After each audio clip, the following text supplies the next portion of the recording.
Jamal Carter lay sprawled on the tarmac, blood trickling from his lip, as Captain Victor Hensley towered over him, barking into his radio for police to haul away this trespassing punk.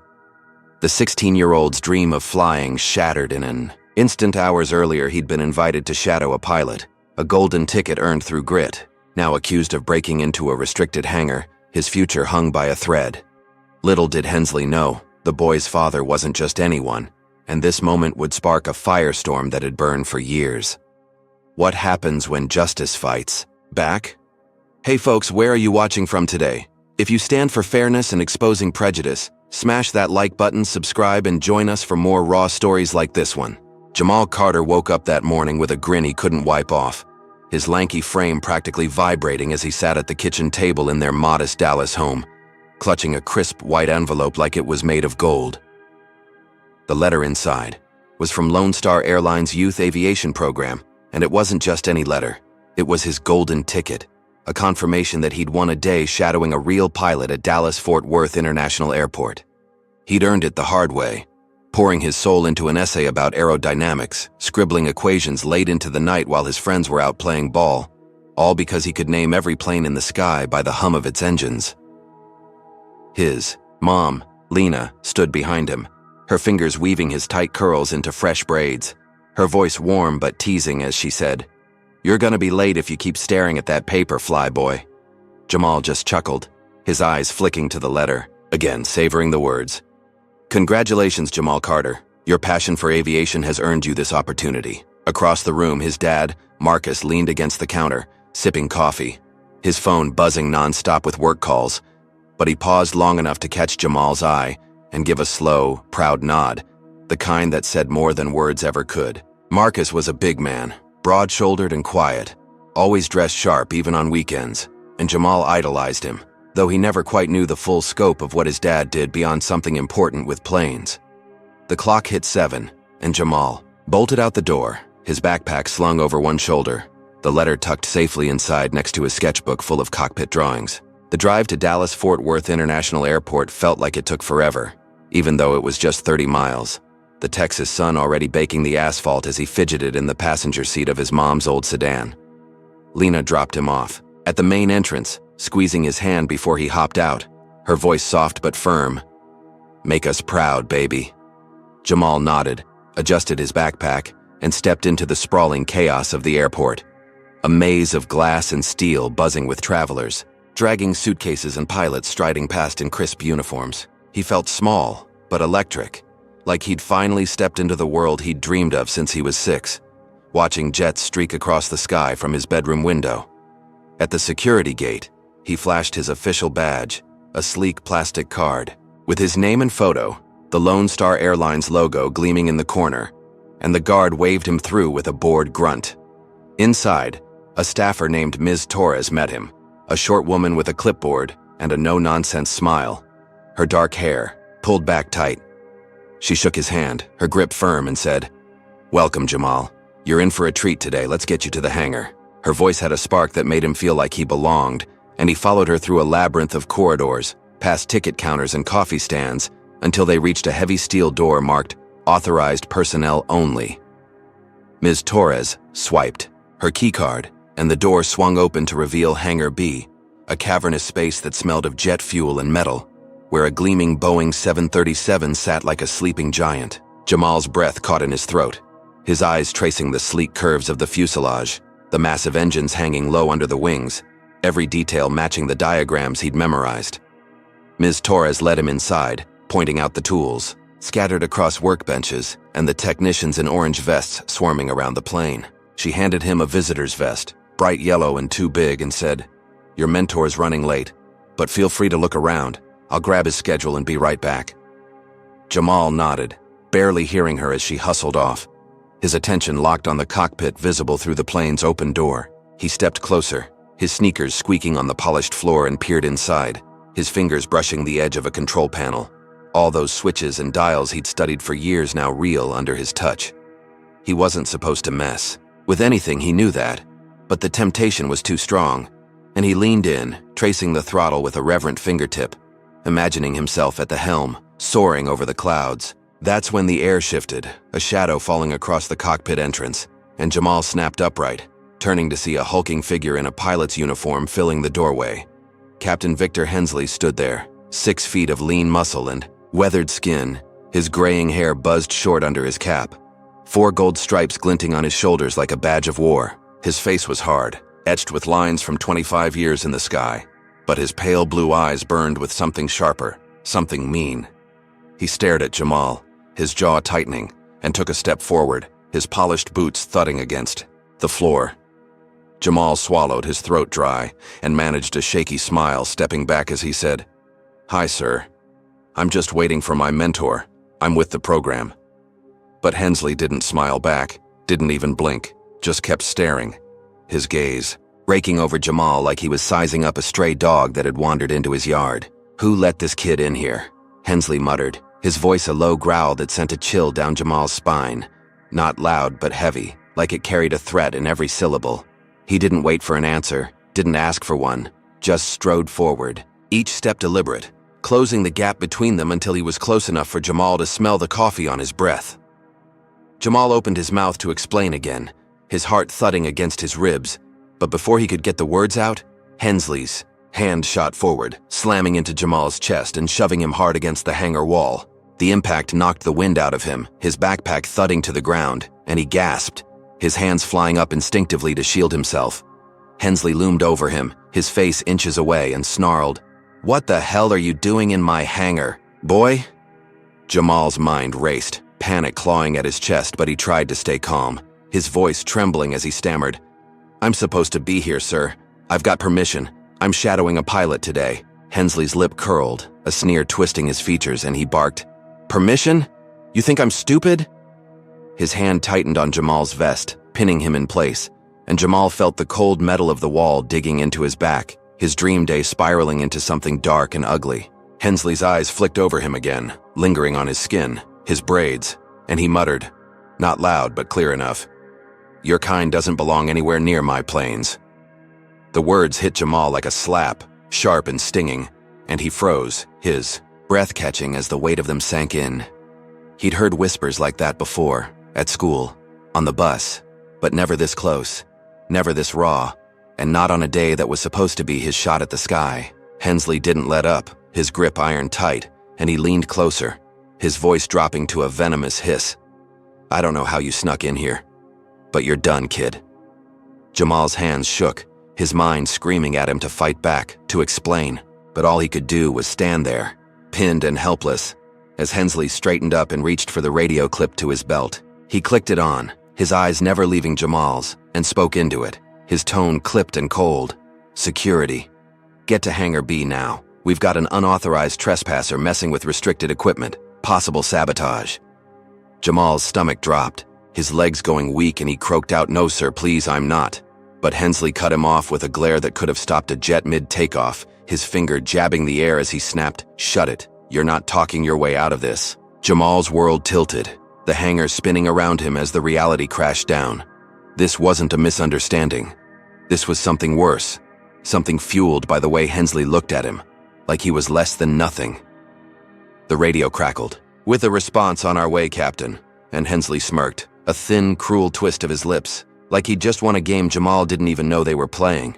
Jamal's chest heaved, his breath coming in short, ragged bursts, and he thought of his mom's smile, his dad's nod, the letter that had promised him the world, all of it slipping away because of this man who didn't even know his name. He'd come here to chase his dream, to touch the sky, and now he was trapped, accused, and alone, with no idea how deep this hole was about to get.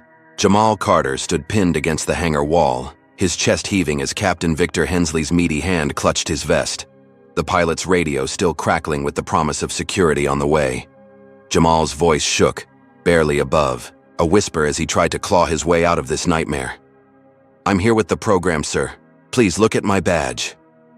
He fumbled with his free hand, tugging the plastic card from his pocket, holding it up like a shield, his name and photo, staring back under the Lone Star Airlines logo. Hensley's eyes flicked to it, but instead of softening, his face twisted into a scowl, and he snatched it from Jamal's grasp with a jerk that snapped the lanyard clean in two. He held it up, squinting at it under the hangar's harsh lights, then let out a harsh barking laugh that echoed off the metal walls. "This looks like a damn forgery, kid," he spat, tossing it to the ground like it was trash. "You think you can fool me with some cheap knockoff?" Jamal's heart sank, his mouth dry as he stammered, "No, it's real. Ms. Torres gave it to me, I swear." But Hensley wasn't listening, his pale blue eyes glinting with something dark, something that made Jamal's skin crawl. Hensley stepped back, just enough to give Jamal a sliver of hope. But then he spun on his heel and clicked his radio again, his voice cutting through the air like a blade. "Security. Make it quick. We've got an unauthorized black kid snooping in Hangar B, probably. Up to sabotage, get him out of here." The words hit Jamal like a punch to the gut. Unauthorized black sabotage. Each one twisting the knife deeper, turning his dream day into a racist nightmare. He opened his mouth to protest. "Ms. Torres can tell you she brought me here," but Hensley wheeled around, his finger jabbing an inch from Jamal's face as he snarled, "I don't care who you say brought you. Your kind doesn't belong here. End of story." The venom in his tone was unmistakable, dripping with prejudice that Jamal had felt before, but never this raw, never this close, and it locked his legs in place, his mind racing for a way out. What was Hensley seeing when he looked at him? A threat? A thief? Or just a kid who didn't fit his picture of who got to touch planes? The hangar's heavy silence shattered as two security guards burst through the side door, their boots pounding the concrete, both of them big, burly guys, with buzzed hair and stern faces, their gray uniforms stretched tight over broad chests. The taller one, a guy with a scar slicing through his eyebrow, locked eyes with Hensley and nodded. "Captain's call. We've got it from here." The other guard, shorter but thicker, zeroed in on Jamal, his gaze raking over him like he was already guilty, and without a word he grabbed Jamal's arm, yanking him away from the wall with a grip that made his bones ache. Jamal stumbled, his sneakers skidding, and croaked, "Wait, I'm not trespassing, I've got a badge." But the taller guard cut him off, snatching his wrists and twisting them behind his back with a practiced move. Cold metal bit into his skin. As handcuffs clicked shut, the sound sharp and final, and Jamal's breath hitched, his pulse hammering in his ears. What was happening? How could a badge with his name on it turn into this? The shorter guard scooped up the discarded badge from the floor, glancing at it for half a second before tossing it to his partner, who barely looked before shoving it into his pocket. Hensley crossed his arms, his smirk widening as he watched, and said, "Told you it's fake. Probably printed it off some website. These kids think they can waltz in anywhere." Jamal shook his head, desperation clawing at his throat. "No, it's not fake. Call Ms. Torres, she'll tell you." But the taller guard tightened the cuffs, making Jamal wince, and growled, "Save it, kid, you're coming with us." They hauled him toward the door, his arms pinned, his legs dragging as he tried to keep up, every step pulling him further from the plane he'd been so close to flying. He twisted his head back, pleading, "Please, just check with HR, I'm supposed to be here." But Hensley barked over him, "Get him out of my sight. I've got a flight to prep," and the guards obeyed, shoving Jamal through the doorway into a dim, narrow hall. The Corridorxy. The hall stretched long and gray, fluorescent lights buzzing overhead, casting stark shadows that danced across the concrete walls as the guards marched him forward, their grips unrelenting. Jamal's mind spun, his wrists burning where the cuffs dug in, each jolt sending a spike of pain up his arms. How could this be real? Wasn't anyone going to stop this? He'd spent years dreaming of this moment, shadowing a pilot, touching the controls he'd sketched 100 times, and now he was a prisoner in the place he'd longed to belong. The taller guard muttered to his partner, "Captain's got a nose for trouble. This one's trouble all right," and the shorter one grunted, "Yeah, sneaking into a hangar? Ballsy move for a punk like him." Jamal's stomach churned, their words sinking in. They weren't even questioning it. They'd swallowed Hensley's lie whole, hook, line, and sinker. They shoved him into a small holding room at the hall's end, a box of a space with a metal bench bolted to the floor and a single flickering bulb overhead. The taller guard uncuffed one wrist just long enough to loop the chain through the bench, then snapped it back on, locking him in place. Jamal slumped against the cold steel, his breath ragged, his lip stinging where he'd bitten it in the struggle. The shorter guard loomed over him, hands on his hips, and said, "Sit tight, kid, we're sorting this out, but you're not going anywhere till we do." Jamal looked up, his voice hoarse. "Please, just call Ms. Torres. She's with HR, she'll clear this up." But the guard rolled his eyes, crossing his arms as he leaned against the wall. "We'll see about that. You just keep quiet." The taller guard stepped out, radio crackling as he spoke into it, requesting a check on Jamal Carter, 16, possible intruder. But Jamal could tell from his tone he'd already made up his mind. The room closed in, the air thick and stale, every second stretching into eternity as he sat there, chained, helpless. His vest hung crooked, the bright yellow fabric smudged with grime from the hangar floor, a mocking reminder of how fast his day had flipped. What would his mom say when she found out? Would she cry? Yell? And his dad, Marcus, always so calm, so steady. What would he do when he heard his son was locked up like some criminal? Hensley's voice echoed in his head. "Your kind doesn't belong here." And Jamal clenched his fists, the cuffs biting deeper, anger bubbling under the fear. He wasn't a trespasser. He wasn't a saboteur. He was a kid with a dream, a kid who'd earned his spot. And this man, this captain, had torn it all down in minutes. Why? Because of how he looked? Because he didn't fit Hensley's world? The injustice burned, hot and sharp, and he stared at the floor, his braids falling into his face, hiding the tears he refused to let fall. The door creaked as the taller guard returned, his face blank, and said, "HR's tied up. We'll deal with this ourselves for now. Captain's orders." Jamal's hope flickered. Ms. Torres was his lifeline, and they weren't even trying. The shorter guard smirked, leaning closer. "Better hope your story checks out, kid, or you're in deeper than you think." They stepped back, leaving him alone, the door slamming shut with a clang that rattled his bones.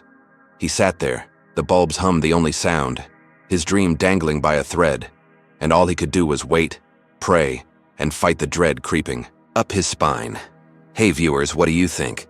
Comment number 1 if you've ever been judged unfairly like Jamal, number 2 if you think Hensley's already gone too far. Drop a like if you're rooting for Jamal to fight back, and subscribe to see how this unfolds. Because trust me, it's about to get wild. Has prejudice ever hit you out of nowhere? Share below, let's talk it out. Now, what's Hensley got up his sleeve next, and can Jamal survive it? Jamal Carter sat shackled to the metal bench in the cramped holding room, his wrists throbbing where the cuffs bit into his skin, the flickering bulb overhead casting jagged shadows across the concrete floor. The air was thick, heavy with the stench of sweat and disinfectant, and every creak of the building made his heart jump, expecting rescue or ruin. He'd lost track of time, minutes bleeding into what felt like hours, his mind replaying Hensley's sneer, the guard's rough hands, the way his badge, his proof, had been tossed aside like garbage. The door hinges groaned, and Jamal snapped his head up, hope flaring for a split second. Maybe Ms. Torres had come. Maybe this was over. But the figure stepping through wasn't her. It was Captain Victor Hensley, his broad frame filling the doorway, his pilot's cap tilted just enough to shadow his icy eyes. Behind him trailed a crowd, pilots in pressed uniforms, staff in polo shirts, a dozen sets of curious stares boring into Jamal like needles. Hensley strode in, his boots clicking, with purpose, and stopped a foot from Jamal.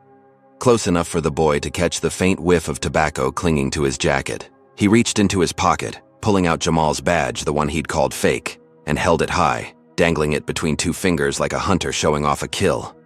His voice boomed, filling the tiny room. "Listen up, folks. This is what we're dealing with, a kid with a forged past trying to sneak into restricted zones." The crowd shifted, murmurs rippling through them, some nodding like they'd expected this all along, others pulling out phones, screens glowing as they started recording.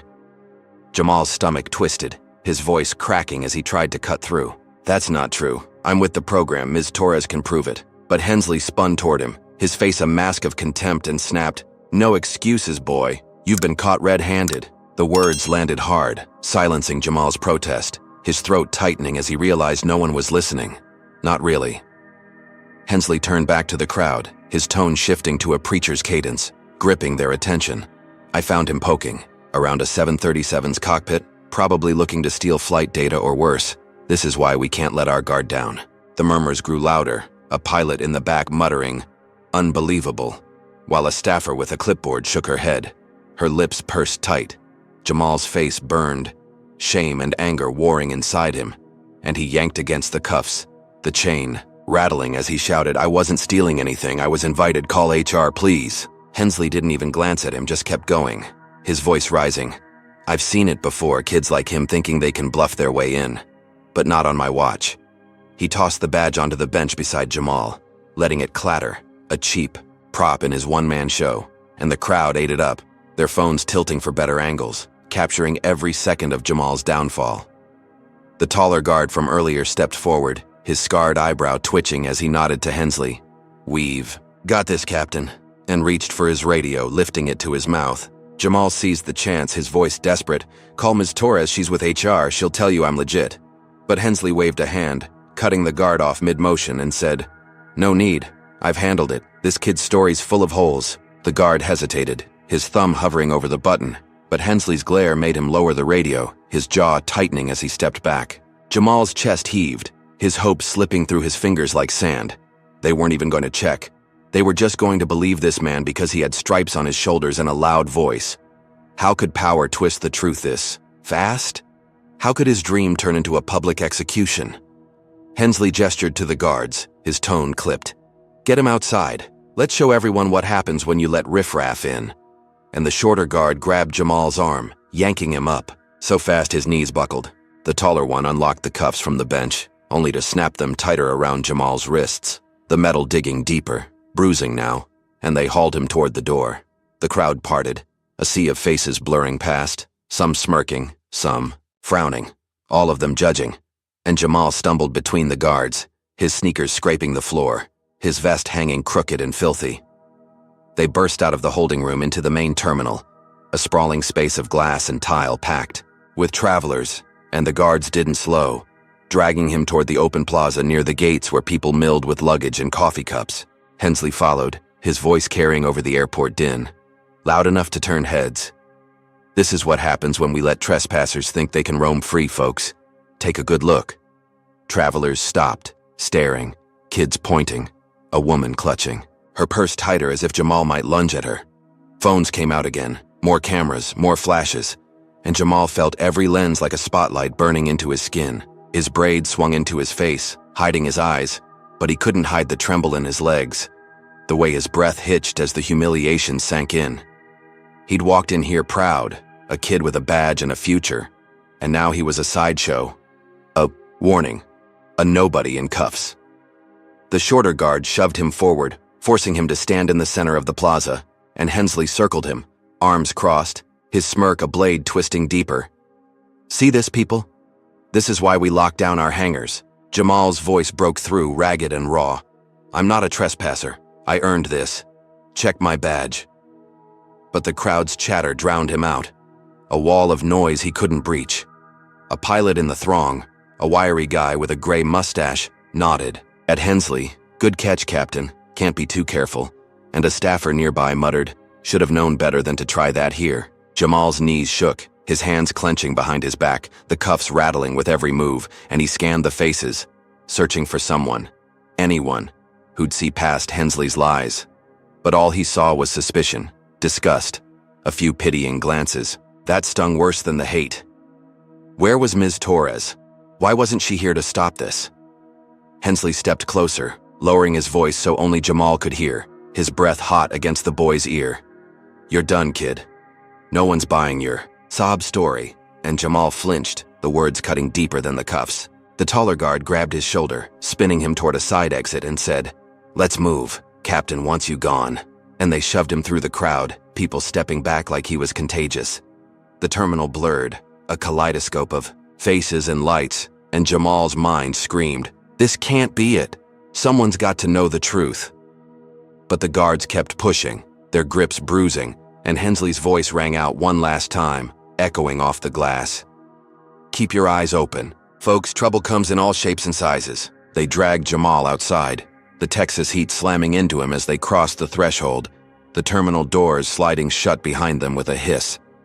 He stumbled onto the pavement, the sun glaring down, baking the sweat into his skin, and the guard stopped, planting him there like a scarecrow for anyone passing by to gawk at. His vest flapped in the breeze, torn now, his badge lost somewhere in Hensley's game, and he stood there, exposed, the weight of 100 eyes pressing down. His dream, his shot at the sky, it was slipping away, shredded in front of strangers, who'd never know his name, only the lie Hensley had painted. His chest tightened, anger boiling under the shame, and he thought of his mom's smile, his dad's nod, how they'd look at him now, how this moment might follow him forever, scar he couldn't outrun. Jamal Carter stood trembling on the scorching pavement outside Dallas-Fort Worth International Airport, the sun hammering down on his bruised wrists, the cuffs still biting into his skin as the crowd stares lingered like a swarm of wasps. The guards loomed beside him, their shadows stretching long across the concrete, their hands resting on their belts as if he might bolt any second. His torn yellow vest flapped in the hot breeze, a tattered flag of his ruined day, and his chest ached with every shallow breath, the weight of Hensley's public shaming pressing harder than the heat. The terminal doors slid open again, spilling out a new sound, the sharp crackle of police radios, and Jamal's head jerked up, his pulse spiking as two officers strode toward him, their navy uniforms crisp, their faces hard under mirrored sunglasses. They were white, both of them, with buzzed hair and jaws, set like they'd already judged him guilty, and Jamal's stomach knotted tighter, a flicker of dread chasing away the faint hope he'd clung to. Captain Victor Hensley emerged behind them. His pilot's cap pulled low, his smirk sharper than ever as he clapped the taller cop on the shoulder, a familiarity that made Jamal's blood run cold. "Hey Mike, good to see you," Hensley said, his voice smooth now like he was greeting an old buddy at a bar. The officer, Mike, nodded back, his sunglasses glinting as he sized Jamal up. "What's the story, Vic?" Hensley stepped forward, planting himself between Jamal and the cops, and launched into a tale that twisted reality into something unrecognizable. "This kid's a gang member. Caught him scoping out Hangar B, probably planning a heist or worse. I've seen his type before." Jamal's jaw dropped, his voice bursting out before he could stop it. "That's a lie. I'm not in a gang. I'm with the aviation program." But Hensley didn't flinch, just raised a hand to silence him, his eyes flicking to the cops with a look that said, "See what I mean?" The shorter cop, a stocky guy with a faint scar on his chin, cracked his knuckles and stepped closer, his shadow swallowing Jamal's, while Mike circled behind, cutting off any chance of retreat. Hensley kept going, his words piling up like bricks around Jamal. "He had a fake badge, tried to play it off, but I caught him red-handed near the cockpit. Could have been tampering with the plane." Jamal shook his head, desperation clawing at his throat. "No, I didn't touch anything. Ms. Torres gave me that badge. It's real." But the cops didn't even glance at him, their focus locked on Hensley like he was handing them gospel. Mike pulled out a notepad, scribbling something quick, then muttered, "Gang activity, huh? That's a new one for the airport." Hensley nodded, his tone grave. "Exactly. Can't take chances with flight security. You know how it is." Before Jamal could blink, Mike grabbed his arm, spinning him around and slamming him chest first onto a nearby metal table, the edge digging into his ribs, knocking the air from his lungs. Pain shot through him, a white-hot jolt, and he gasped, "Please, check the badge. I'm not a criminal." The shorter cop, Scarchin, pinned his shoulders down, his meaty hands pressing hard, while Mike started patting him down, rough and fast, his fingers digging into Jamal's pockets, ripping at his jeans. Hensley leaned in, his voice a taunting, Check his pockets, Mike. Bet you'll find drugs or a knife. These kids always carry something." Jamal squirmed, his cheek grinding against the table's gritty surface. "I don't have anything, I swear." But Mike kept going, pulling out Jamal's empty wallet, a gum wrapper, nothing else, and tossing them aside with a grunt of frustration. Scarchin tightened his grip, his breath hot on Jamal's neck. "Quit moving, kid. You're making this worse." And Jamal froze, his body screaming but his mind racing. They had to see he was clean. They had to stop. Mike stepped back, hands empty, and muttered, "Nothing on him, Vic," but Hensley didn't miss a beat, smirking as he said, "Doesn't mean he's innocent.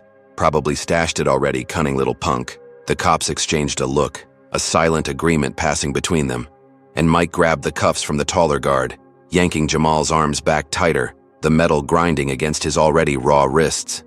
Jamal winced, a sharp yelp escaping, and Mike snapped, "Shut it. You're lucky we don't haul you straight to lockup."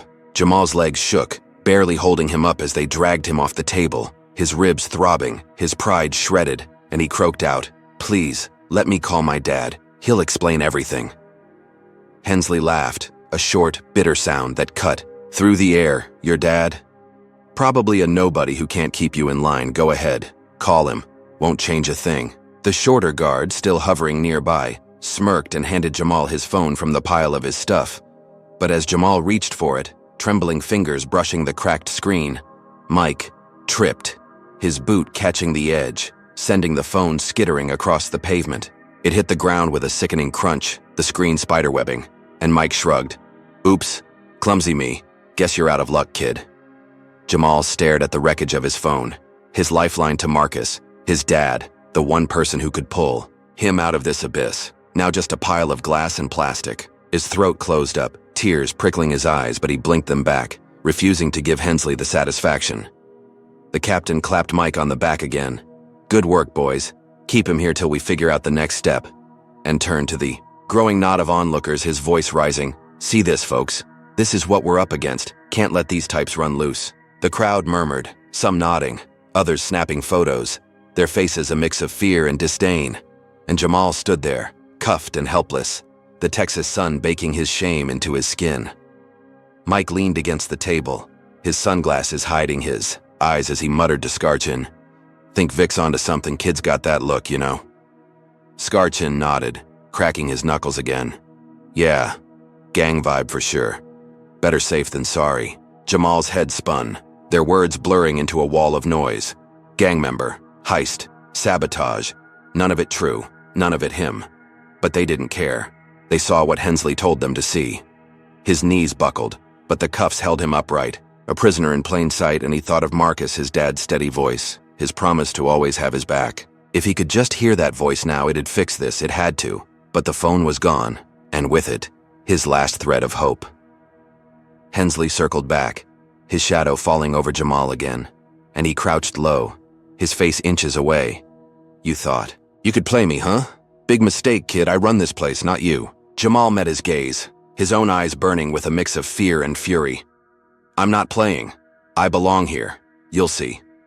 Hensley straightened, his smirk fading for a split second, replaced by something colder. Then he turned to the cops. "Keep him locked down. I'll be back after my pre-flight. Don't let him squirm out of this." He strode off, his boots echoing, leaving Jamal with the officers, their hands hovering over their holsters, ready to pounce at the slightest move. The crowd thinned, but the stares didn't, travelers whispering as they passed, their words floating back. Troublemaker, should have known, typical. Jamal's chest tightened, his breath shallow, every bruise and scrape pulsing with the beat of his heart. He'd come here to soar, to shadow a pilot, to prove he could be one someday, and now he was a spectacle, a cautionary tale, all because Hensley couldn't stand the sight of him. His dad's face flashed in his mind, that proud nod from this morning, and he clung to it, the only thing keeping him from breaking. Marcus would come. He had to.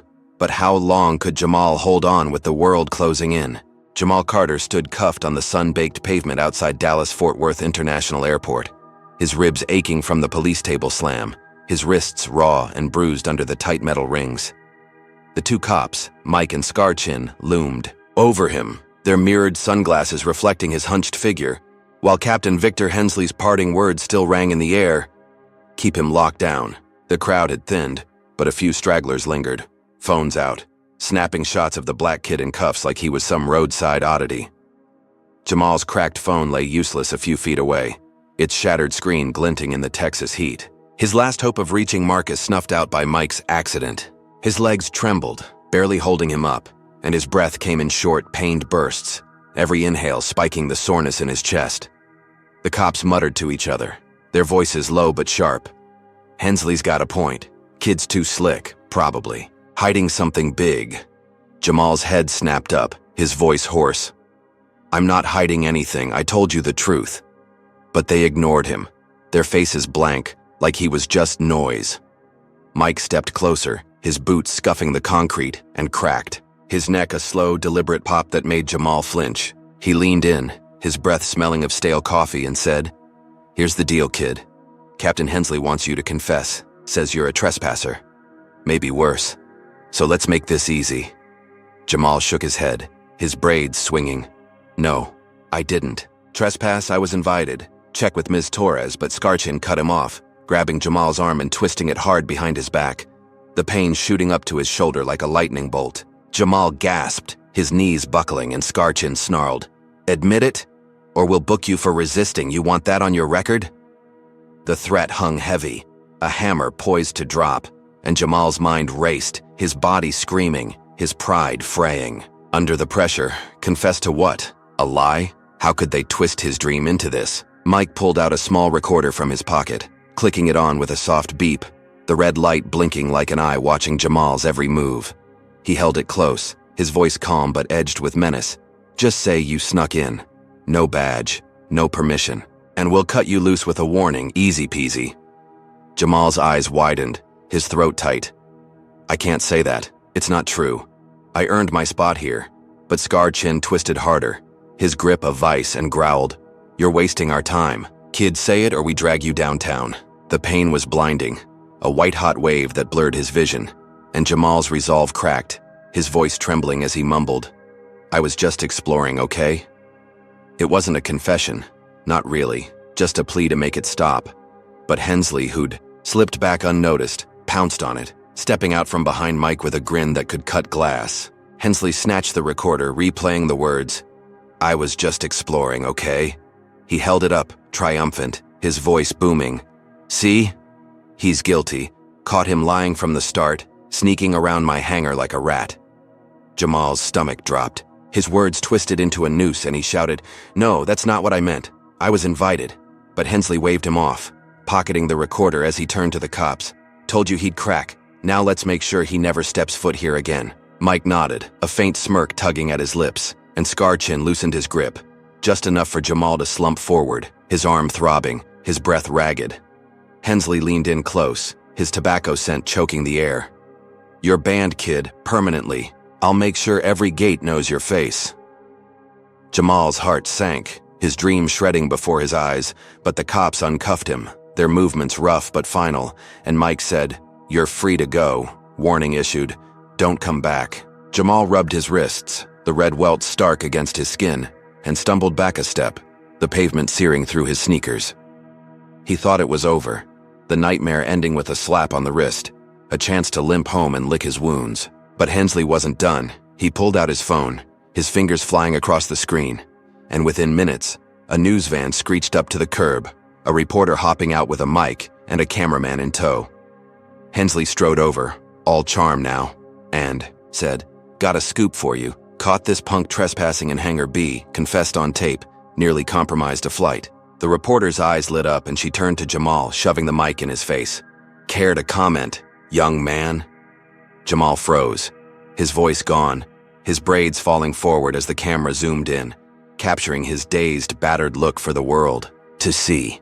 The story hit like wildfire, Hensley handing over the doctored recording, the reporter spinning it into a headline, Teen caught infiltrating airport hangar, confesses to trespass.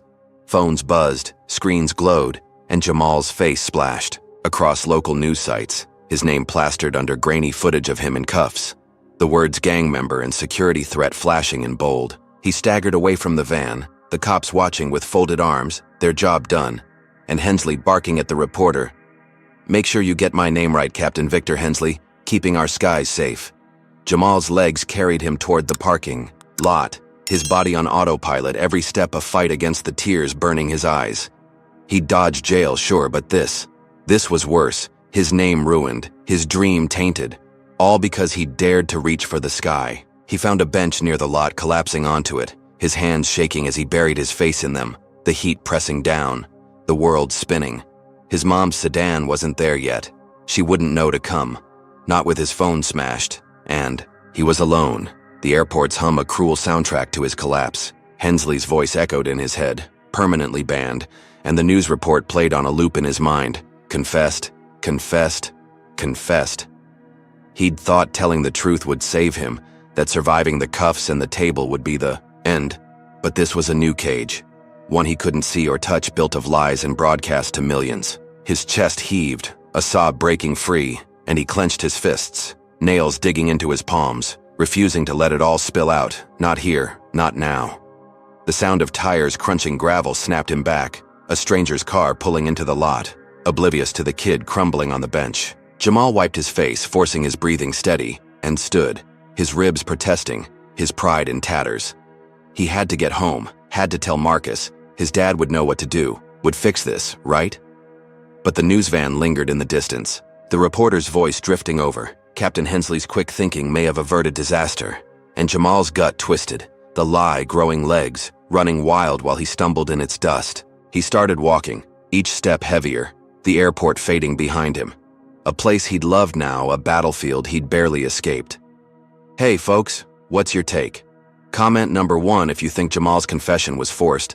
Number 2 if you're raging at Hensley's dirty tricks. Hit that like button if you're cheering for Jamal to bounce back, and subscribe to catch every twist because this story's far from over. Ever had someone twist your words against you? Spill it. Below, let's get real. So what happens when the world believes the lie, and can Jamal's family fight the fallout? Jamal Carter trudged through the Dallas heat, his sneakers scuffing the sidewalk. Every step a battle against the ache in his ribs and the weight of the day crashing down on him. The airport loomed behind him, a steel and glass monster that had chewed him up and spat him out, his torn yellow vest flapping like a surrender flag, his wrists still red from the cuffs. He'd made it half a mile from the terminal, his cracked phone left behind, when a familiar horn blared, his mom's old sedan pulling up beside him, Lena's worried face peering out the window.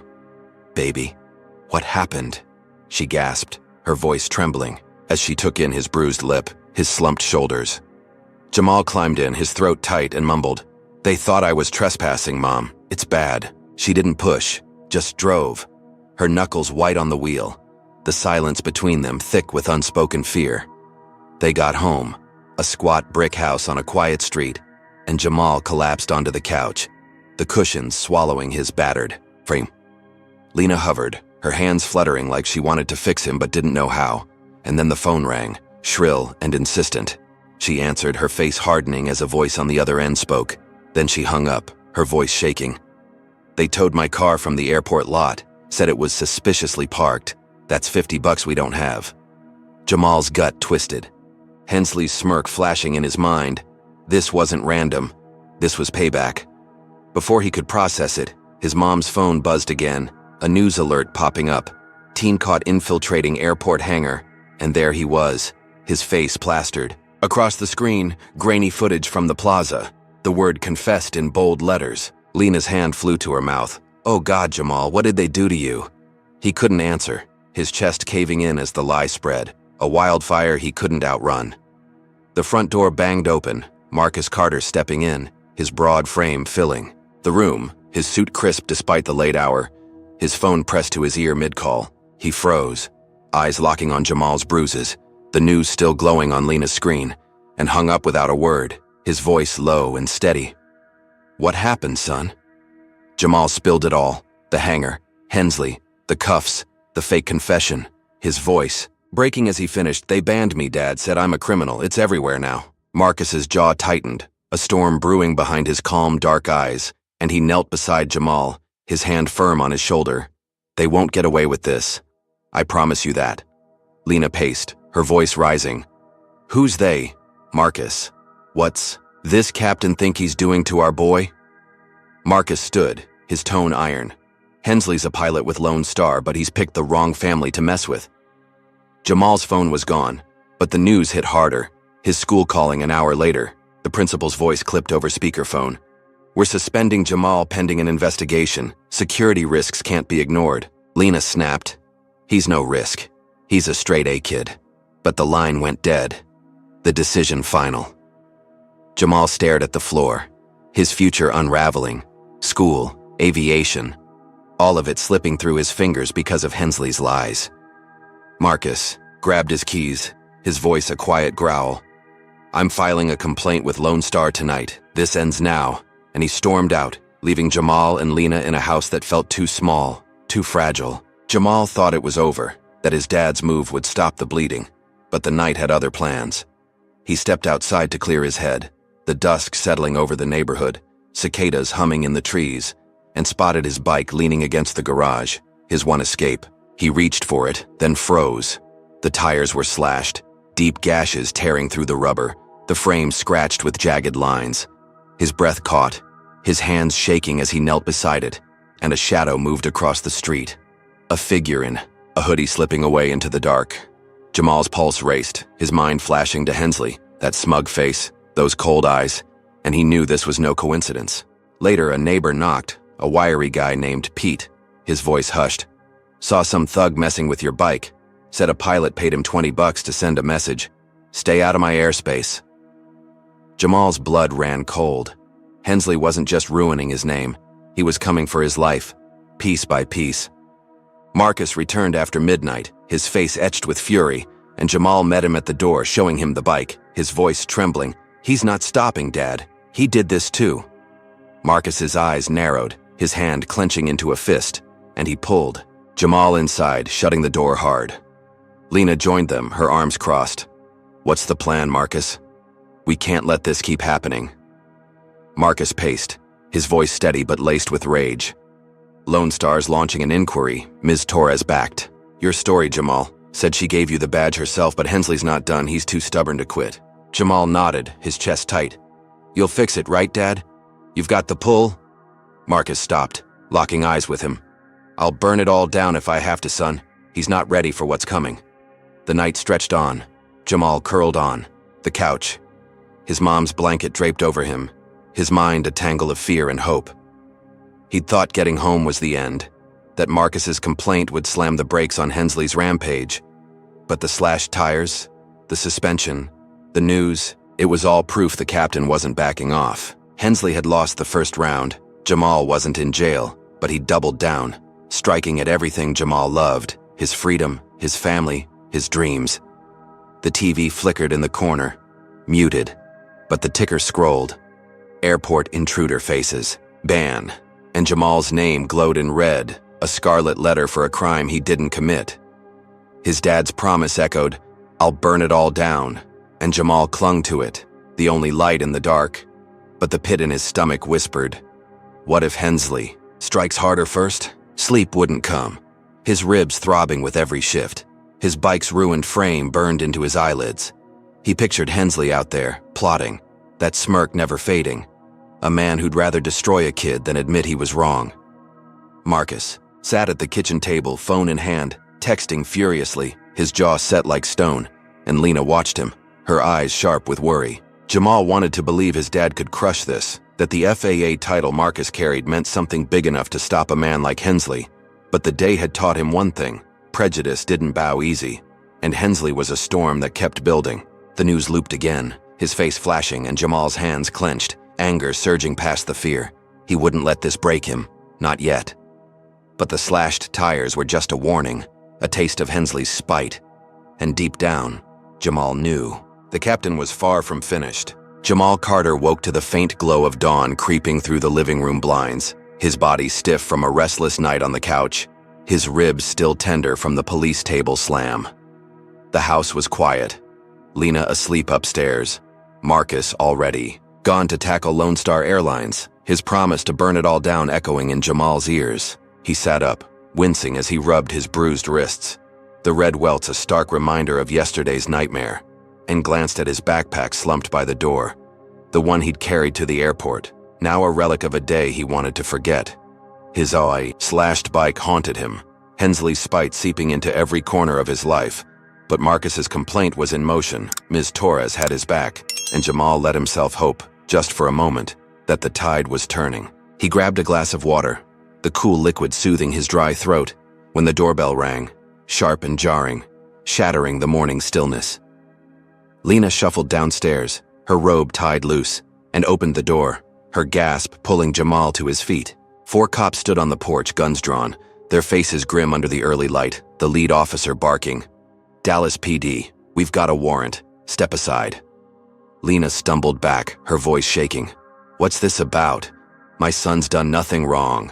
But they pushed past her, boots thudding on the hardwood, and zeroed in on Jamal, the lead cop, a wiry man with a buzz cut, pointing his pistol and shouting, "Hands up! Carter, now!" Jamal froze, glass slipping from his fingers, shattering on the floor, his heart hammering as he raised his arms.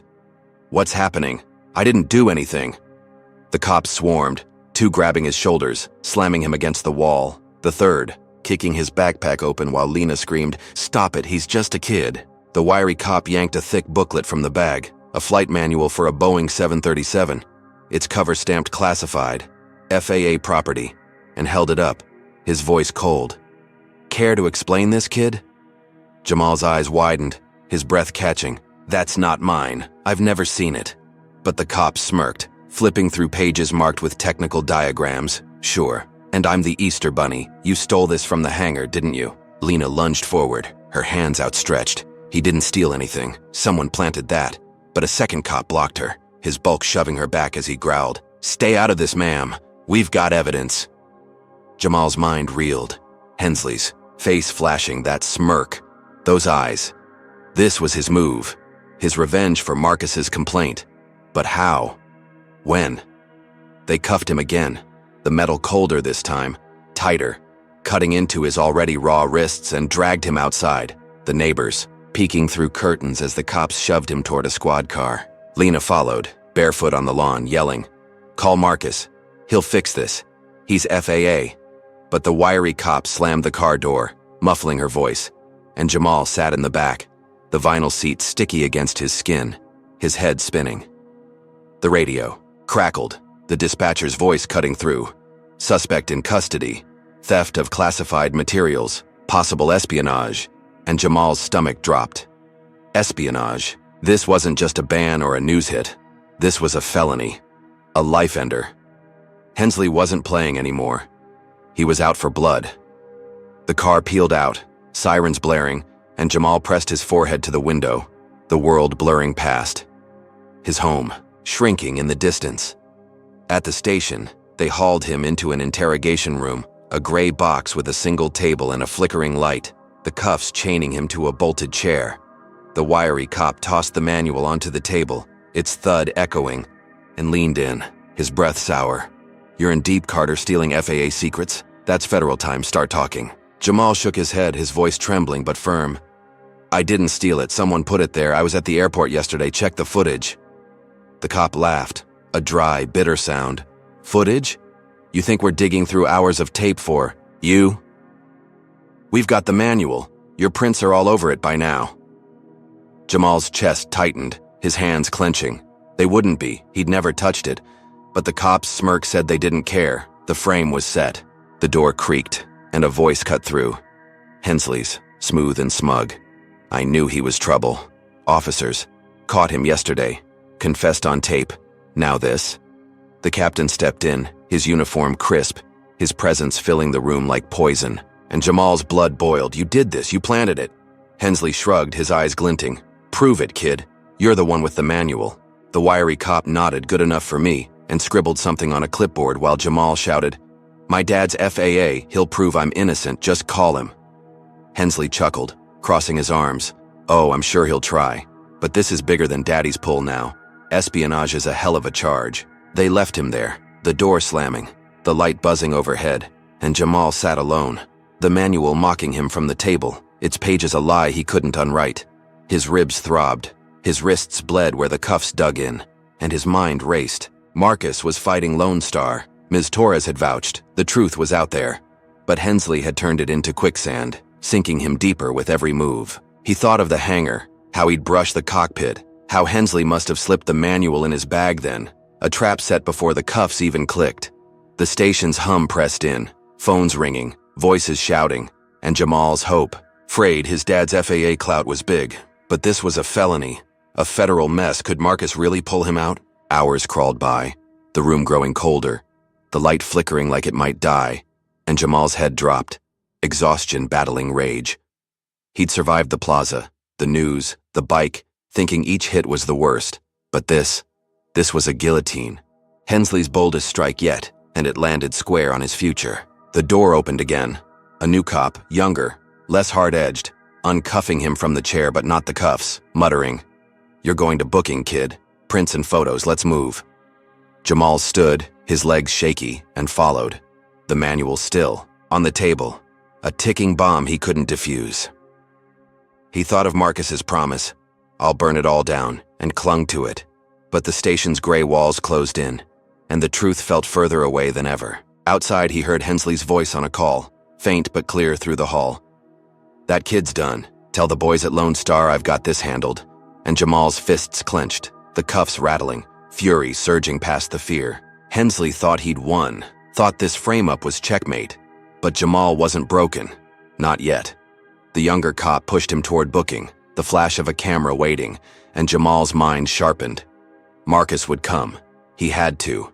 But how? Deep, could Hensley bury him before that? The manual wasn't his, the charge was fake, but the world didn't care. Not yet. And Jamal braced himself, the fight far from over. Jamal Carter sat in a cold, sterile cell at the Dallas Juvenile Detention Center, his wrists still raw from cuffs, his ribs a dull ache as he leaned against the chipped concrete wall.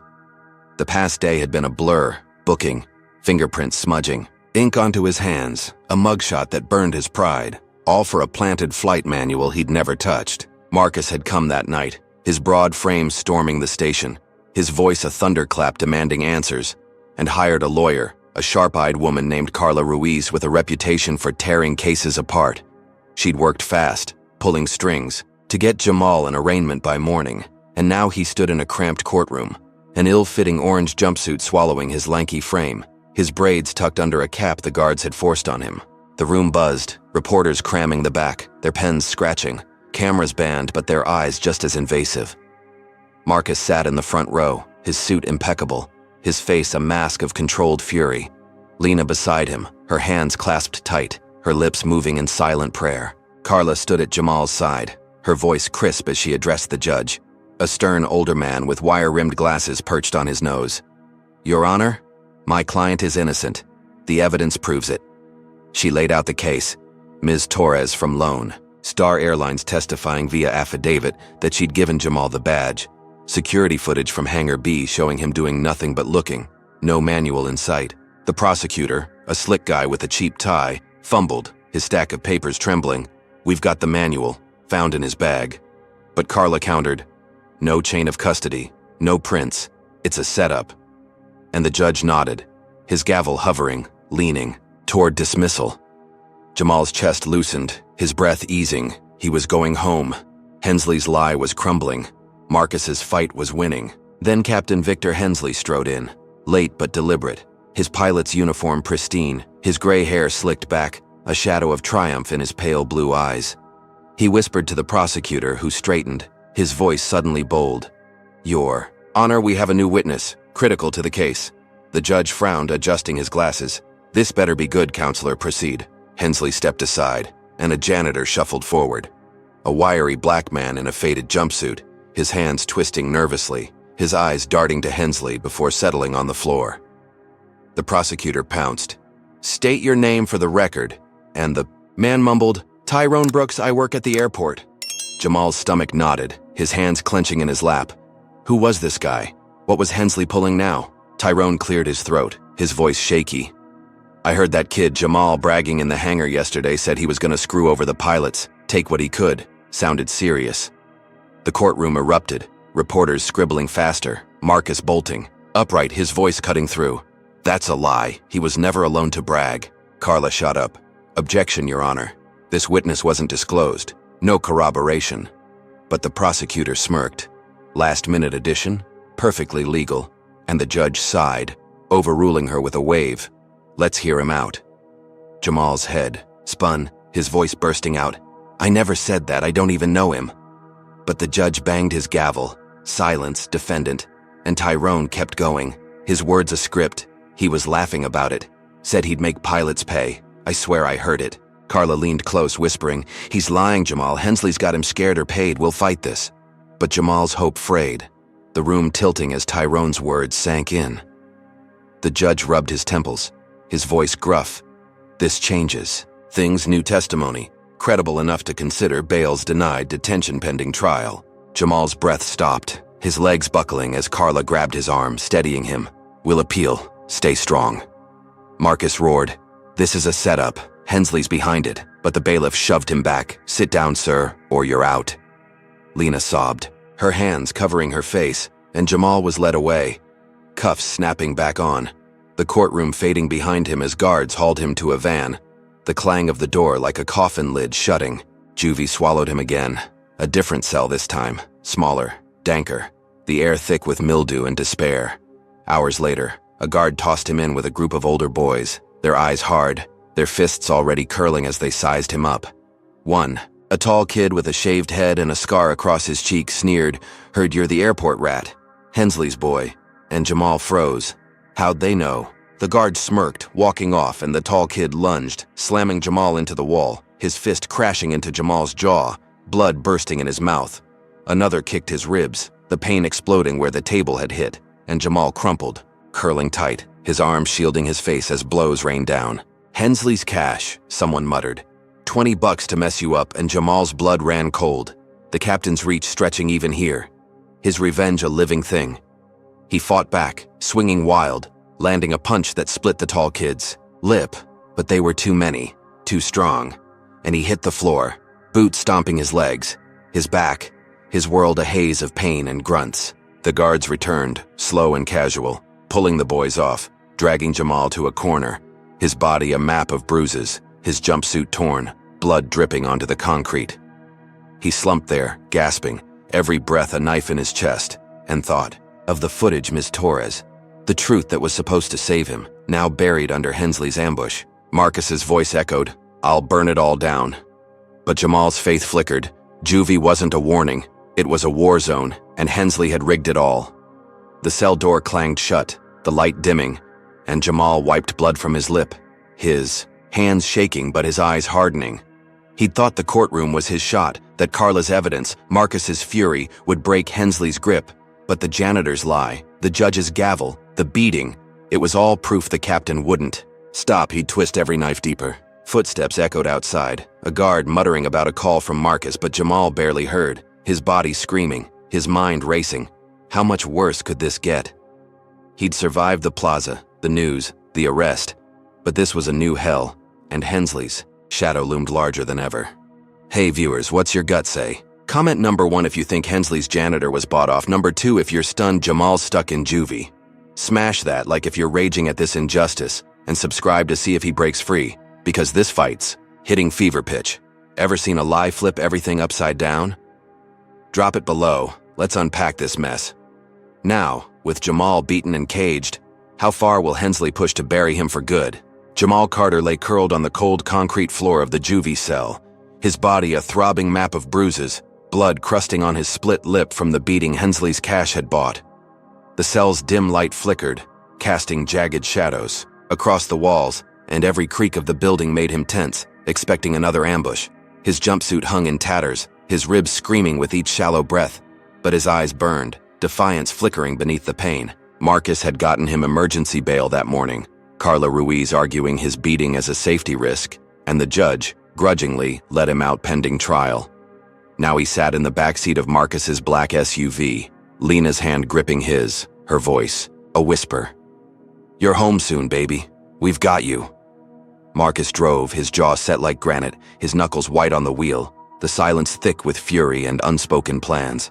They pulled into their quiet Dallas street, the house a small fortress against the chaos. But as they stepped out, a plume of smoke curled into the dusk sky, the air sharp with gasoline. Jamal's eyes widened. His mom's sedan parked out front was engulfed in flames, the hood a twisted wreck, orange tongues licking the night. Lena screamed, "Oh God, no!" and Marcus yanked them back, his voice a growl, "Get inside, now!" Jamal stumbled after them, his legs shaky, and saw the garage door, spray-painted with jagged white letters. "Go back where you came from." The slur beneath it raw and ugly, a dagger in the dusk. His heart pounded, his breath catching. This wasn't random. This was Hensley, the captain's spite clawing deeper, striking at his family now, not just him. Marcus grabbed his phone, dialing fast, his voice clipped. "FAA security, we've got an arson attack, my home, send a team."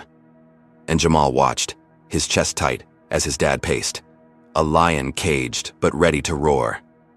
Lena sank onto the couch, her hands trembling. "Who does this, Marcus? Who hates us this much?" Jamal knelt beside her, his voice hoarse. "It's Hensley, Mom. He's not stopping. He paid kids to beat me, now this." Marcus hung up, his eyes dark pools of rage. "I leaked his racism to the press last night. Pilots are boycotting him. FAA's probing Lone Star. He's cornered, hitting back hard." Jamal nodded, his bruises pulsing. "You think he'll quit now?" Marcus shook his head. "Not a chance, son. He's too deep. But I'm deeper." The news hit that evening, Marcus's leak breaking wide. Captain Hensley under fire for racial bias. Clips of Jamal's plaza footage looping online. Pilots refusing to fly with him. Lone Star scrambling. Jamal thought it was a win. Hensley, fired by midnight, his career torched, the FAA's weight crushing him. He hid in his room, the curtains drawn, Marcus's SUV outside a shield as FAA agents swept the scene. The burned car towed away. The slur hosed off but etched in his mind. He lay on his bed, his body aching, thinking the storm was breaking, that Hensley's fall was the end. But the night wasn't done with him yet. A sharp crack split the silence, glass shattering downstairs, and Jamal bolted upright, his pulse racing, adrenaline drowning the pain. He ran to the hall. Marcus already there, his gun drawn from a locked drawer, a rare sight that froze Jamal's blood. A bullet hole gaped in the living room window, the blinds swaying, glass glittering on the carpet, and Lena crouched behind the couch, her voice a hiss. "Get down, Jamal!" Marcus edged to the window, peering out, his voice low. "Someone's out there. Stay back." Jamal dropped beside his mom, his heart hammering, and saw a flicker across the street. A figure in black sprinting into the shadows, a rifle's glint catching the streetlight. Marcus dialed again, his tone steel. "Shots fired. My house. Suspect. Fleeing. Get SWAT here now." Jamal's breath hitched. A hitman. Hensley wasn't just mad. He was lethal. And this was his checkmate. The next hour blurred. FAA agents flooding the street, sirens wailing, neighbors peeking from behind locked doors. Marcus pulled Jamal and Lena into the kitchen, away from windows, his voice calm but razor-edged. "He's hired muscle. I've seen it before. He's desperate." Jamal's hand shook, his voice cracking. "He's trying to kill me, Dad, because of the airport?" Marcus nodded, his hand firm on Jamal's shoulder. "Not just you. Us. He's lost his job, his power. He's burning everything down with him." Lena clutched Jamal's arm, her eyes wet. "We can't stay here, Marcus. He'll keep coming." Marcus's jaw tightened. "We're not running. I'm ending this. FAA's got his scent now." They camped in the kitchen, lights off, the house a fortress under siege, agents outside sweeping for prints, casings, anything to nail Hensley. Jamal sat on the floor, his back to the fridge, his mind spinning. The car fire, the slur, now a bullet, each hit worse than the last. Hensley's revenge a hydra growing new heads. He'd thought the firing was the knockout, that Marcus's leak had crushed the captain. But this was a new beast, a mob threat with teeth, and Jamal's hope flickered. His dad's FAA clout was mighty, but could it outrun a rifle? The agents' radios crackled, suspect tied to a militia group, Hensley's name in their chatter, and Jamal's gut twisted. Militia? This wasn't just personal, it was war. Marcus crouched beside him, his gun holstered now, his voice steady. "We're safe tonight, son. They've got the perimeter locked, but Hensley's not done. He's got friends, dirty ones." Jamal nodded, his bruises throbbing. "You'll get him, right? You've got the FAA?" Marcus's eyes hardened. "I've got more than that. I've got you to protect. He's not touching my family again." Lena hugged Jamal close, her warmth a lifeline, and he clung to it. The bullet hole a stark reminder of how close death had brushed. He'd survived juvie, the news, the arrest, thinking each was the bottom, but this, a hitman in the night, was Hensley's deadliest play yet. And Jamal's world shrank to this kitchen, his family, and the fight Marcus swore to finish. The night stretched, agents patrolling, the house creaking under the tension, and Jamal's eyes stayed open, scanning the dark. Hensley was fired, cornered, but unbowed, hiring killers to silence him, to break Marcus's stand. The car was ashes, the window shattered, and Jamal's dream, his aviation shot, felt like a ghost, drowned in this flood of hate. Marcus's promise held him. "I'm ending this." But the rifle's glint lingered, a promise of worse to come. And Jamal braced himself, the storm far from over. Jamal Carter crouched in the kitchen of their Dallas home, his back pressed against the fridge. The bullet hole in the living room window a stark scar in the dawn light filtering through the blinds. His ribs ached from juvie's beating, his lips still crusted with blood, and the acrid smell of the burned sedan lingered, a ghost of Hensley's militia strike. Marcus stood tall, his suit rumpled from a sleepless night, his gun holstered but his presence a shield as FAA agents swarmed the street outside, their radios crackling with updates on the fleeing hitman. Lena sat beside Jamal, her hand tight. On his, her voice a whisper. "We're okay, baby, your dad's got this." But her eyes flicked to Marcus, worry etched deep. Jamal nodded, his bruises pulsing, clinging to his dad's promise. "I'm ending this." But the rifle's glint from last night haunted him. Hensley's reach a noose tightening with every breath. Marcus's phone buzzed, a sharp trill cutting the tension, and he answered, his voice steel. "Jackson here, what's the status?" A pause, then his jaw tightened. "Good, lock it down, I'm coming in." And he hung up, turning to Jamal and Lena. "FAA's got proof, security footage from the hangar. Hensley planting that manual in your bag, Jamal, he's done." Jamal's chest loosened, a flicker of hope sparking. "You've got him now, Dad, right?" Marcus nodded, his eyes dark with resolve. "I'm taking a team to Dallas-Fort Worth. We're arresting him today. He's mid-flight prep. Won't see it coming." Lena stood, her voice firm. "Be careful, Marcus, he's desperate." And Marcus squeezed her shoulder. "I've got the full weight of the FAA. He's finished." They left an hour later, Marcus leading a convoy of black SUVs, Jamal and Lena under guard at home, agents posted at every corner. Jamal watched from the window, his heart pounding, the burned car's husk towed away, the slur scrubbed but burned into his memory. Marcus hit the airport like a storm, FAA brass flanking him, badges flashing as they stormed Hangar B, the same steel cavern where this nightmare began. Hensley stood by a Boeing 737, clipboard in hand, his uniform crisp, barking orders at a crew, oblivious until Marcus's voice cut through. "Victor Hensley, you're under arrest. Federal charges, evidence tampering, conspiracy. Step away now."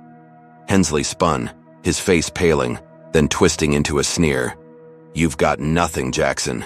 This is harassment." But agents grabbed his arms, cuffing him as he thrashed, his clipboard clattering to the floor. The hangar crew froze, tools dropping, as Marcus loomed over Hensley, his voice low. "Footage shows you planning that manual. Your prints are on it. Your militia ties are exposed. It's over." Hensley spat, his eyes wild. "Lies, all of it. I'll sue you to hell."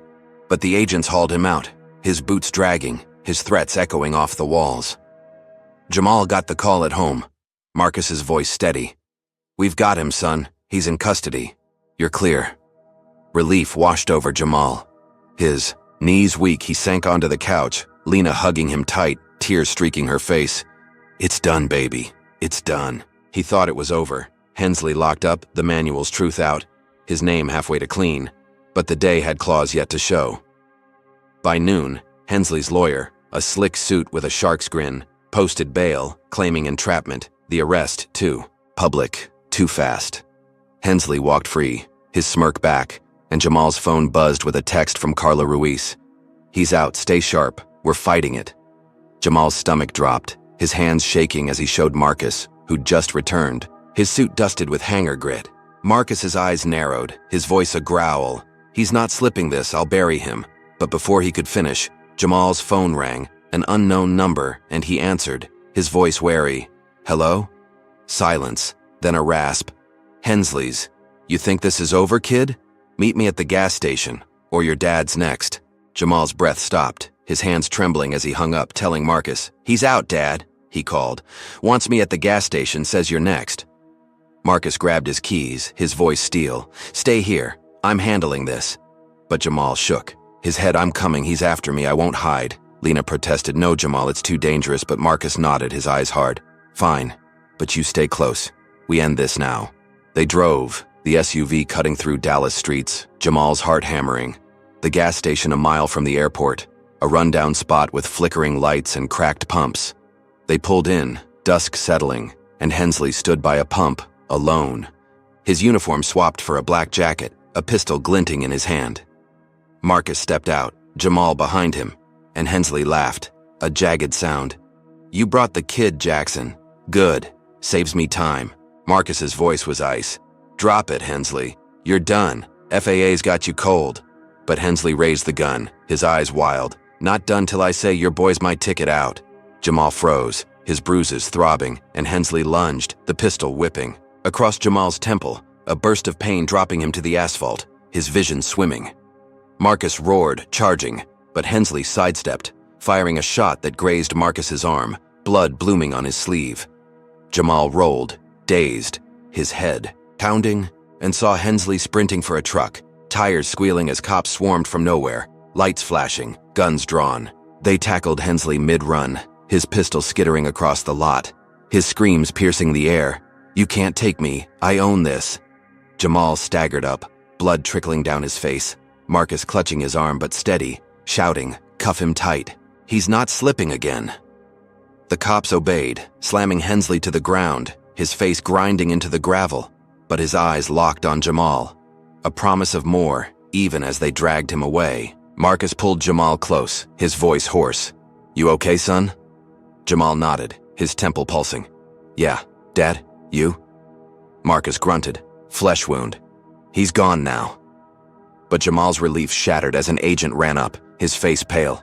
"Sir, we've got a problem. Hensley's militia just grabbed you from your office. It's a decoy. They've got the real Marcus." Jamal's world tilted, his knees buckling. "What?" Marcus's face hardened. "Impossible. I'm here." But the agent shook his head. "They hit FAA headquarters, snatched him an hour ago, left a double. They're demanding Jamal's silence or he's dead." Jamal's breath stopped. His dad, the real Marcus, kidnapped? This Marcus a fake? No. His touch, his voice. It was him. But the doubt gnawed, and Hensley's laugh echoed from the squad car. "You lose, kid. Checkmate." Jamal clung to Marcus, his real dad, his anchor, but the agent's words sank in, the militia's play, Hensley's trap, and his hope crumbled, death knocking louder than ever. Jamal Carter stood trembling in the gas station lot, blood trickling from his temple where Hensley's pistol had struck, the asphalt gritty under his sneakers as Dallas-Fort Worth's dusk settled heavy around him. Marcus gripped his wounded arm, blood seeping through his sleeve from the grazing shot, his face a mask of fury and focus despite the chaos. The cops had Hensley pinned, his wrists cuffed, his face pressed into the gravel, his wild eyes still locked on Jamal with a venom that promised more. The FAA agent's words echoed. They've got the real Marcus, a militia snatch from headquarters, demanding Jamal's silence or death, and Jamal's mind spun. His dad here, real, warm, bleeding. Yet the threat loomed, a riddle wrapped in terror. Marcus snarled at the agent, his voice rough.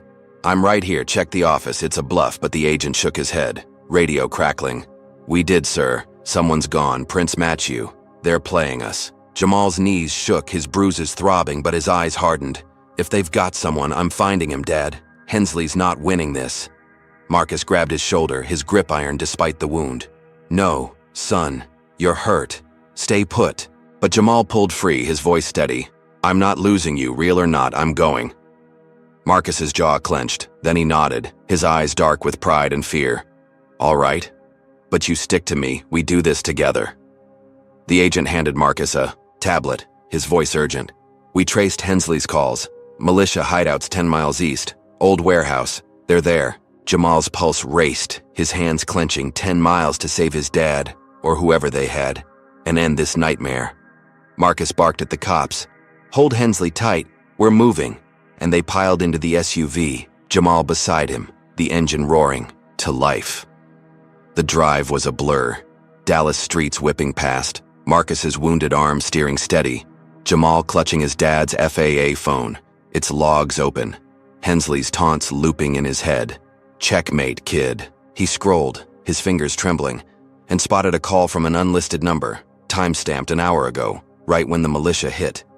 He tapped it, tracing the signal, a map pinging a derelict spot east of the city, matching the agent's tip, and he showed Marcus, his voice hoarse.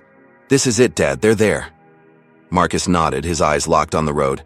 "Good work, son, we're close. FAA SWAT's 5 minutes behind, but we're not waiting." Jamal's chest tightened. 5 minutes. Too long, Hensley's crew wouldn't hesitate, and he pictured Marcus or a double tied up bleeding, a clock ticking down. They screeched into the warehouse lot, a crumbling hulk of rusted steel and broken windows, the air thick with dust and oil, shadows stretching long under the fading sun. Marcus parked behind a stack of crates, his gun drawn, and whispered, "Stay low, Jamal, we scout first." Jamal nodded, his head pounding, and slipped out, crouching beside his dad as they edged toward a side door, its hinges sagging. Voices drifted out, rough and low. "He's leverage. Kid shuts up or this guy's done." And Jamal's blood ran cold, his dad's voice, or a damn good fake, groaning inside. Marcus peeked through a crack, his breath hissing. 3 of them, armed. One's got a hostage, looks like me, tied to a chair. Jamal's stomach twisted, a double but real enough to die, and he whispered, "We've got to move, Dad, now." Marcus kicked the door, wood splintering, and charged in. Jamal a step behind, his heart hammering as the warehouse swallowed them. 3 men spun, rifles up, their faces masked in black, the hostage slumped in the center, a man in Marcus's suit, bloodied, gagged, his eyes wide with terror. Hensley stood by him, free, his cuffs gone, a pistol in hand, his laugh jagged. "Knew you'd come, Jackson. Brought the kid too. Perfect." Jamal froze. "Hensley here?" "Escaped?" Marcus fired, a shot clipping a militia guy's shoulder, dropping him, but Hensley ducked, ranting, "Aviation's mine? You don't take it, you black bastards." Jamal's rage flared, his dad's double groaning, and he lunged, no plan, just fury, tackling Hensley as the pistol swung toward Marcus. They hit the floor, Jamal's fists pounding Hensley's chest, the gun skittering free, his temple throbbing but adrenaline drowning it. Hensley clawed back, his nails raking Jamal's arm, snarling, "You're dead, kid, all of you." But Jamal, kneed him hard, wind bursting from Hensley's lungs. Marcus took down another gunman, a bullet shattering a crate, wood splintering, and the third bolted, footsteps fading. Jamal pinned Hensley, his hands shaking, and grabbed the pistol, tossing it to Marcus, who caught it, his wounded arm dripping blood. Hensley wheezed, his eyes wild. "You've got nothing. I'll bury you." But Jamal ignored him, scrambling to the hostage, ripping the gag free. The man gasping, "I'm FAA decoy." They grabbed me instead. Marcus cut the ropes, the double collapsing, and Jamal helped him up, his voice trembling. "You're safe. We've got you." The warehouse shuddered, SWAT bursting through the main doors, vests gleaming, rifles sweeping, their shouts filling the air. "Hands up. Drop it." Marcus waved them in, his voice hoarse. "Hensley's down. Secure him now." Agents swarmed, cuffing Hensley again, tighter this time, his face a mask of rage as they dragged him off, his screams echoing, "This isn't over, Jackson. I'll kill you all." Jamal slumped against a crate, his body screaming, blood smearing. His hands, but his dad, the real Marcus, stood beside him, alive, bleeding, unbroken. They barricaded the room, SWAT clearing the perimeter, the decoy leaning on Marcus, his voice weak. "They wanted you silent, Jamal. Thought I was him. Hensley's insane." Marcus nodded, his eyes on Jamal. "You saved him, son. Saved us." And Jamal managed a nod, his head spinning. "We got him, Dad, right?" Sirens wailed closer. The warehouse a fortress now. Hensley's last stand crumbling, but his threats lingered. A venom that wouldn't die. The decoy coughed, his suit torn. "They'll try again. He's got more out there." And Jamal's gut twisted. "More? After this?" Marcus holstered his gun, his voice steady. "Let them come. We're ready." But Jamal's eyes flicked to Hensley, hauled out, still spitting hate. And he wondered, was this really the end? The fight left him hollow, his body a wreck, but he stood, Marcus's hand on his shoulder, the SWAT team a wall around them. He'd thought the arrest was it, the footage the knockout, but Hensley's escape, the militia, this rescue. It was a war he hadn't signed up for, and he'd won, barely. The warehouse stank of sweat and gunpowder, the decoy's blood pooling, and Jamal's dream, his aviation shot, felt distant, a speck in this storm of survival. Marcus pulled him close, his wounded arm trembling. "We're not done, son, but you're a fighter." And Jamal nodded, his resolve hardening. The battle won, but the war still breathing. Jamal Carter slumped against a crate in the militia's warehouse, his body a throbbing wreck, blood drying on his temple from Hensley's pistol whip, his ribs screaming from Juvie's kicks. The air stank of gunpowder and rust, SWAT agents, swarming the scene, their boots crunching glass as they hauled Victor Hensley out, his wrists cuffed tight, his face twisted with rage, his screams fading into the night. "I'll kill you all." Marcus stood beside Jamal, his wounded arm bandaged by an agent, blood staining his sleeve, his broad frame steady despite the chaos. The FAA decoy, a man in a torn suit who'd mimicked Marcus, sat propped against a wall, breathing hard, his voice weak. "They thought I was you, Jackson. Wanted the kid quiet." Jamal's hands shook, his eyes locked on his dad, the real Marcus, alive, here. The militia's trap sprung and shattered by their desperate fight. Days later, the storm broke. Hensley's trial fast-tracked by Marcus's FAA clout, the evidence, piling high, hangar footage of the manual plant, militia chatter tying him to the arson, the hitman. every blow he'd aimed at Jamal. The courtroom was packed, reporters jostling, Jamal in a crisp shirt beside Lena, her hand tight on his, Marcus at the prosecution table, his voice booming as he testified, "Hensley targeted my son, my family. Out of pure prejudice, he's a danger to aviation, to society." The jury deliberated an hour, their verdict ringing out, guilty on all counts, conspiracy, tampering, attempted murder, life in prison with no parole. Hensley's head dropped, his smirk gone, his pale eyes hollow as guards dragged him away. The gavels bang a final nail in his coffin. Jamal exhaled, his chest loosening, justice landing hard, the nightmare's architect buried. Lone Star Airlines called the next week, their CEO on the line, voice smooth with apology. "Jamal, we're horrified. Hensley's actions don't reflect us. We're offering you a full scholarship, pilot training. Start when you're ready." Jamal sat on the couch, phone in hand, Lena beaming beside him, Marcus nodding from the kitchen, his arm still in a sling but his pride clear. The news ran a special, Teen Hero Overcomes Racism. FAA reforms launched. Marcus unveiling a nationwide push, diversity programs, anti-bias training, his face stern on screen. "No one endures what my son did, not again." Jamal's suspension lifted, school welcoming him back, his name cleared, the world flipping from vilifying to venerating him. A kid who'd fought and won. The ceremony came a month later, a bright Dallas morning, the airport's main hangar, draped in banners, FAA and Lone Star logos gleaming. A crowd of pilots, staff, and press gathered.